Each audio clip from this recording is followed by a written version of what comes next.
Welcome back to Giant Monster Games. My name is Adrian. We are playing some Budget Storm today, and I'm okay with this opening hand. I think this is keepable. I'm gonna keep this, mostly because we have a Goblin Electromancer, which is nice, and we also have Tormenting Voice, which we can theoretically pitch Grapeshot if we really need to. So yeah, we have options. We have options with this opening hand. And what is this? Birthing or breeding pool? That's neat. Not sure what we're playing against yet. Not sure yet. Another Electromancer, not really what we want. I think what we do, though, is we don't give our opponent as much information. Throw out an island, ship it to our opponent. Let them guess what we're playing. They could think we're playing Merfolk. This could be a bluff on Merfolk, so our opponent doesn't have as much information. Mind you, our opponent could be playing Merfolk as well. So realize this could, in theory, be the blue-green Merfolk. Ooh. Looks like a Merfolk. That is a Merfolk if you ask me. That's the thing. Can Storm beat Merfolk? That's the next question. That is the question everyone wants answered. And that is the question I am aiming to answer today. 100% Merfolk. No question anymore. An Opt. Opt is a card that is played once in a while. That is helpful. I think what we need to do is run out Electromancer. So burn ourselves for one. Throw out Electromancer, ship it to our opponent, and we don't have enough stuff to go off. We don't have any of the mana generation, which is problematic. So what we may do, maybe, depending on what we draw, because we can always play the other Electromancer. We could always play Master of Pearl Trident. That's gonna be fun. We could play the other Electromancer. We could also play Tormenting Voice, pitching the Electromancer. I mean, at this point, we're not going to be swinging in, but having a couple things reduced even farther is always nice. So I don't know if that's actually the best line to play, though. I think maybe also Pieces of the Puzzle could be a good one. Trying to set up. What do we draw? Island. Island is actually pretty good. So we can play the Island. Pieces of the Puzzle allow us to hopefully dig up some of the pieces to go off. I think we might go that way. Because otherwise we have, what, 4, 5, 6. Realistically, we have 2 turns tops. 2 turns max. One, maybe next turn. I think it's going to have to be... Piece of the Puzzle allows us to pick, but Tormenting Voice allows us to pitch the Electromancer. I think it's going to be Pieces of the Puzzle. I think this way it needs to be... 4-2, and if we need to find... Oh, that's a bad pull. It's a really bad pull. Well, we get the Desperate Ritual, which is not amazing. And we can always Tormenting Voice right now for Electromancer. Get rid of Electromancer. That is a possibility. We can always Grapeshot as well, getting rid of his Master of the Pearl Trident. Which may actually not be that bad of an idea. I think we're going to go that. We're going to go that way.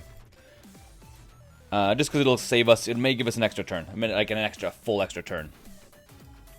And we have a bunch of other Grapeshots, so I'm not too concerned. So, kind of playing a little bit on the defensive train here. Same targets. And okay. And then ship it to our opponent. We're not doing anything else. Actually, we're not going to ship it to our opponent. We're actually going to swing in for 2. Get some damage in. And then ship it to our opponent's turn. So at least we're going to get a couple damage into our opponent, which is nice. So, slow. This is the slow game. We're playing the slow con, the long con here. So, yeah. Spreading Seas, yeah, that's going to be hard, but not the end of the world. Hard, but not the end of the world, that's for sure. So, definitely something we're going to have to keep in mind when we go to Sideboard is getting rid of enchantments. So, we're going to have to put a bunch of bounce stuff into our hand, or into our deck. Which is probably going to be the big one that we need to work on getting rid of. Shivan Reef. Here's the big question. Can we go off? Do I need to try and go off is the next question, actually. That might be actually the more important question here. I think the answer is... maybe. I don't think I can actually go off. Like, not confidently go off. But I'm more concerned about our opponent playing another Spreading Seas on our Shivan Reef. That being said, I do have Opt, so I can in theory try and draw into another red mana source, which is possible and scary all at the same time. The other option would be to try and play a Pyromancer Ascension. Getting that into play, possible. Completely possible.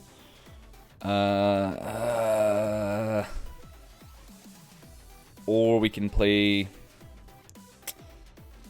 Yeah, this is not the best opening hand, I'm not gonna lie, guys. Or not the best that's not the best hand right now. So I'm thinking it's gonna be Pyromancer's Ascension for red and sure the blue guy. And then at this point I think we hold up and we opt on our opponent's turn. Swing in for 2 damage. Nothing too crazy. Yeah, I think that's the way it's gonna be. Because we have another turn. We're not gonna die this turn. Yet. Yet being the big one. So swing in and then go to our opponent's turn. And the way it's gonna be. And if we can get Pyromancer's Ascension, we can get the double token on it, then we can actually probably... We're in a good spot. But that's gonna be... Yeah, I think next turn we're gonna try probably go off no matter what. Because our opponent's going to be swinging in for 3, possibly 4, if he plays anything else down. Okay, well that's not the end of the world. So our opponent is going to explore, enter the battlefield. I can always say yes on this thing. Always yield. Don't need to see the explore thing all the time. This is one of the new cards actually added to the Merfolk deck, which is actually quite interesting. So our opponent probably going to swing in for 3, put us on the short clock, put us on the short leash. And then it's going to go to our... at end step we're going to opt, by the way. Because I would like to opt on our opponent's end step. Okay, so opt. Paying a blue. What do we have on top? It's an island. I do not want an island. Pyretic Ritual, though. Oh, boy. What do we draw? Do we draw into more... We draw into more fixing. We draw into more fixing. This is hard. This is really, really hard. We can't sit any longer. We're at 7, so we have to try. Okay, so what we're going to do is we are going to make a bunch of red mana. That's what we're going to try and do. So we're going to play Desperate Ritual, and we can't splice because we don't have another red mana. Do I go all in? I don't think so. I think we're going to go... Yeah, I think we're going to just... yeah. Casting this for normal. Casting it for normal. Nothing too crazy. And then we're going to Tormenting Voice pitching the Electromancer. Yep. That's what we're going to try to do.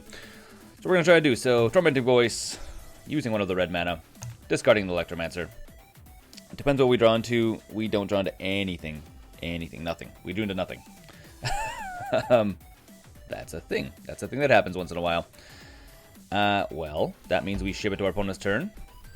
Yep. We don't have, we need more draw. And we're gonna have to block with our Electromancer. It's gonna have to happen. So this is no fun. This is not fun at all. So we're gonna have to chump block with our Electromancer so we don't die, and then we're gonna try. Hopefully we draw into pieces of the puzzle will be really good. The Ascendancy one would be really good. Draw plays another one, so he's gonna get more stuff.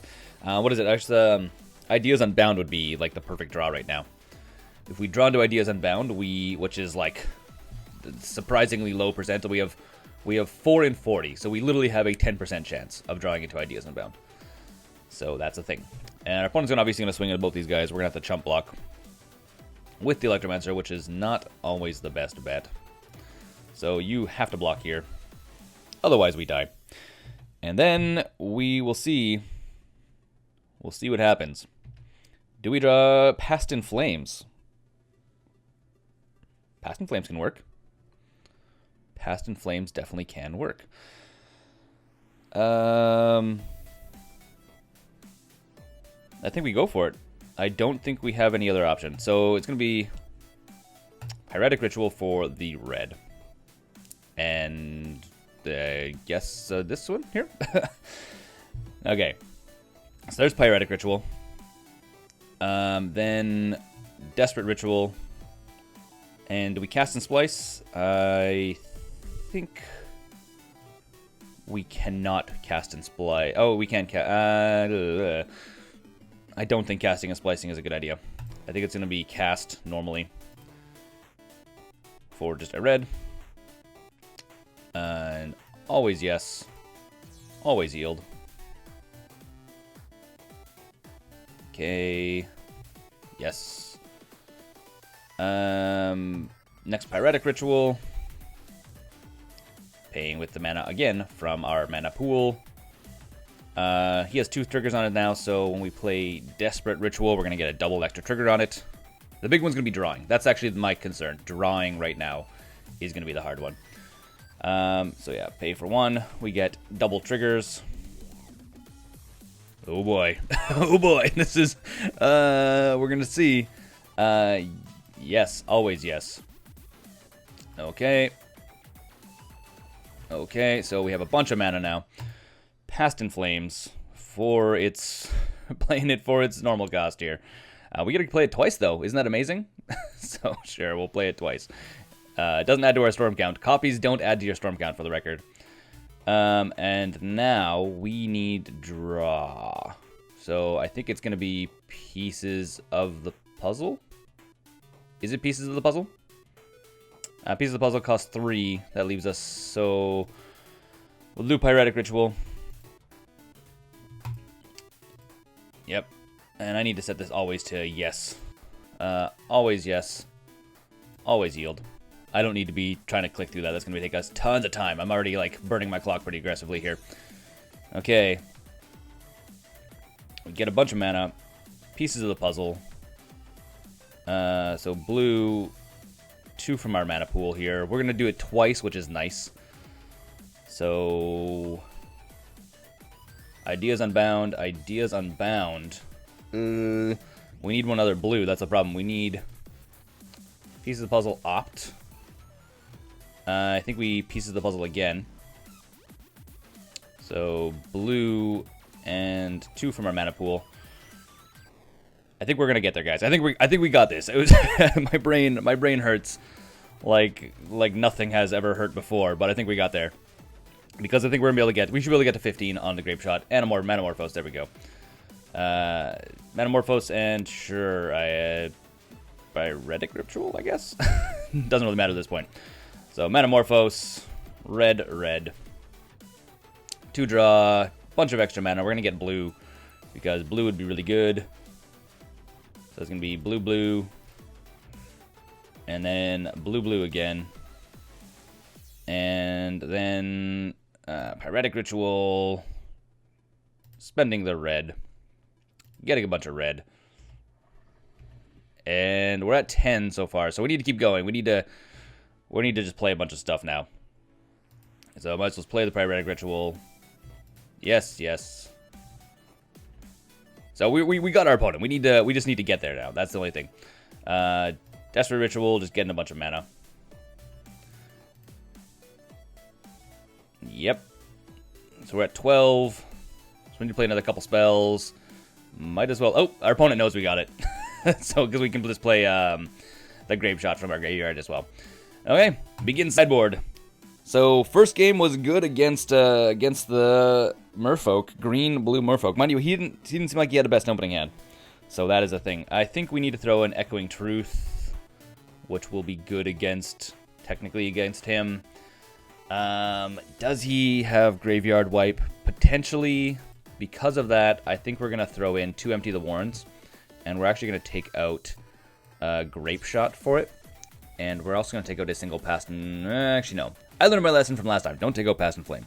Past and Flames is really good. But we do take out... do we take out a single Electromancer? And we take out a Tormenting Voice. We probably take out a couple Tormenting Voices. Or do we? I think we take out the Ascensions, actually. I think they're actually the weakest card in the bunch. They're good. They're really good, don't get me wrong. But I think they're the weakest ones in the bunch. And the question is, do we still want to go for Grapeshot as the victory? I think Grapeshot's actually better. So let's go down. Let's put back in another Pyromancer Ascension. It's kind of hard. I mean, like, taking certain things out is, like, always sketchy. So, yeah, Echoing Truth thing is going to be the best one.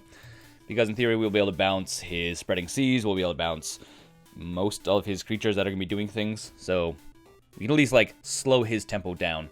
We can also use it to Echoing Truth to bounce his Aether Vials, which is going to be a good thing to do. This is not a good opening hand.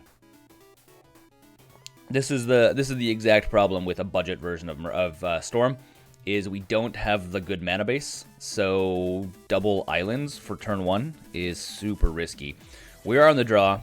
I'm going to try and keep it, but again, this is why you need like a better mana base, is because in like non-budget mana bases, you almost never run into like all of one color, none of the other. We're going to keep it because we're on the draw, and I'm not going to be playing things until turn 3 anyways, so I theoretically have 3 turns to draw into a red source. So there's the Aether Vial.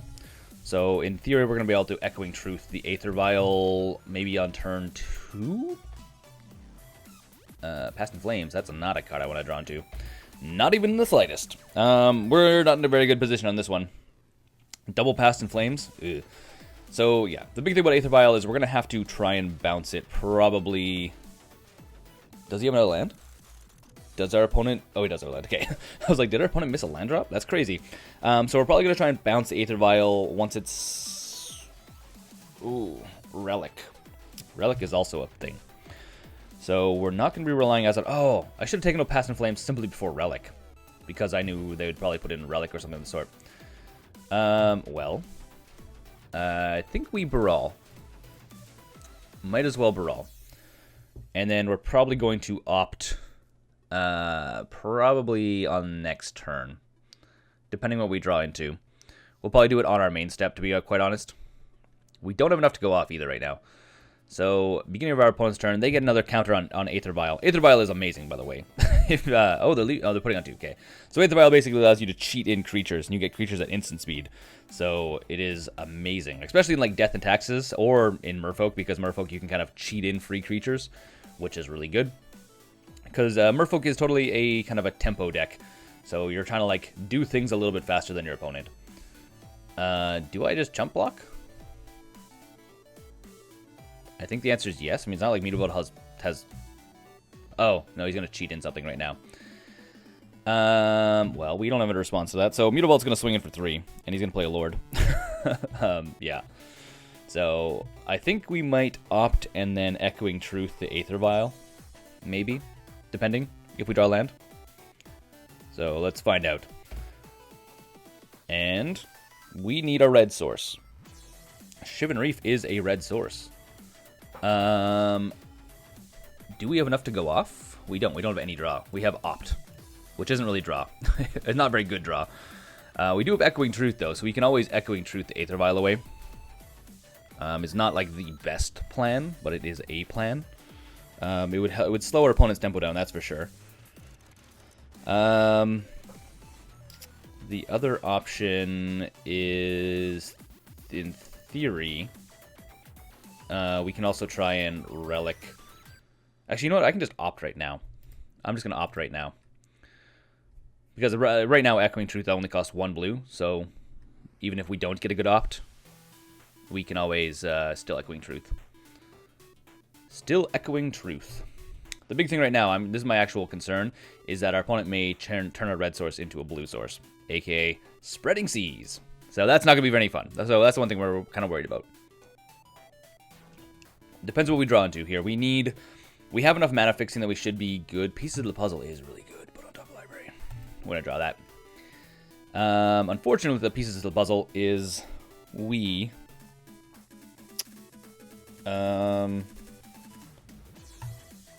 we're going to Pieces of the Puzzle, are we? Yeah. Yes, we are. So, blue and a colorless. Not spending any life for us. Our opponent's going to swing in for 5 next turn, for the very least. At the very least.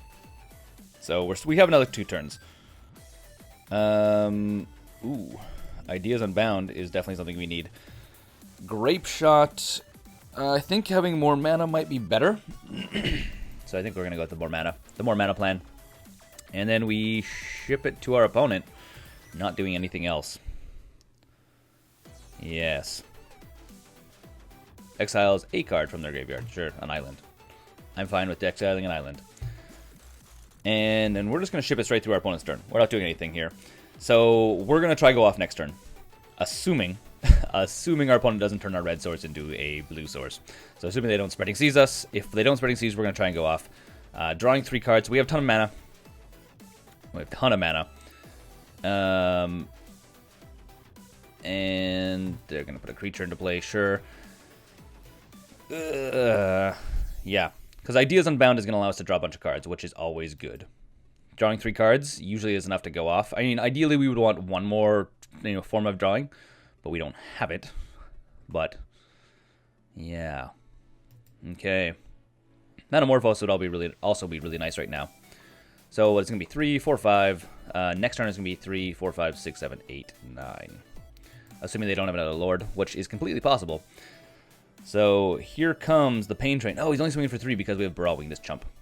Yeah, so why not? Okay. So there is that. That is a thing. This is a thing that happens. They may also have counter spells as well.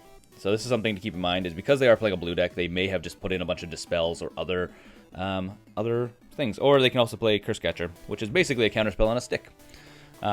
Curse Catcher, you sacrifice it, and then there you have to pay an extra 1 for instant sorcery.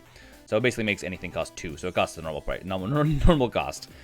So here's the question: do we try and go off? Can we go off right now? Mostly because he can sack Curse Catcher and make it so any of our Pyretic Rituals and stuff cost more. Our Ideas Unbound cost blue, so that's going to be blue. This is going to cost 3 no matter what. We do have Opt. We do have Opt. I think we're going to go for it. I don't see why not. At this point, I don't see why not. So, paying 1. If our opponent doesn't sack Curse Catcher, they're doing it wrong. Oh, they don't. Okay. Pyretic Ritual.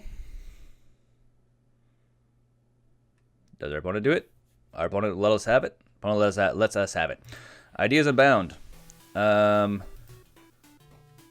Cast. So blue plus the red. Because we're going to play Desperate Ritual as well. Because we can splice it. Okay. Does our opponent respond? Opponent does... This is the one they need to respond on. If they don't respond, okay, they are. Okay. So, okay. Yes. So we pay for it, which is fine for us. I mean, it costs us 1 extra. Do we play the island? I think we play the island. And then we Manamorphose. Okay. We may be able to get this one. So we're going to make blue, I think. Because we definitely need the blue. Now, here's the big thing.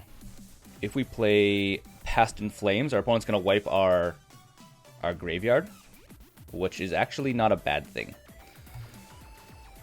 Okay, red, blue? No, I think we can go red. Yeah, we can go red.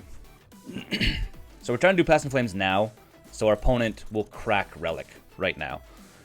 Because Relic is going to be the problem for us, because it'll make us exile a graveyard, all our graveyards. And we need stuff in our graveyard, because we have a second Past in Flames. Okay, so there goes Relic. So our opponent played into that, which is good. I'm fine with that. Now, what do we do next? We Desperate Ritual, which is good, getting an extra mana. Pieces of the puzzle with the red. We keep... Oh, cool. What do we keep? We need to keep a piece of the puzzle, and I think we keep that other Desperate Ritual. We then... Oh, our opponent knows they don't have it because we're now filling our graveyard back up. So that's it. We managed to beat Merfolk. That blew my brain, guys. That blew my brain. Well, until next time, my name's Adrian. This was the hardest match I've played of Storm yet. So until next time, this is GiantMonsterGames. Thanks for watching, and don't forget to game like a giant monster. Thanks for watching the videos here on Giant Monster Games. If you want to support the channel directly, we now have a Patreon page which you can go and become part of the broader Giant Monster Games community. Additionally, if you want to see some other awesome videos, you can click right here or right here.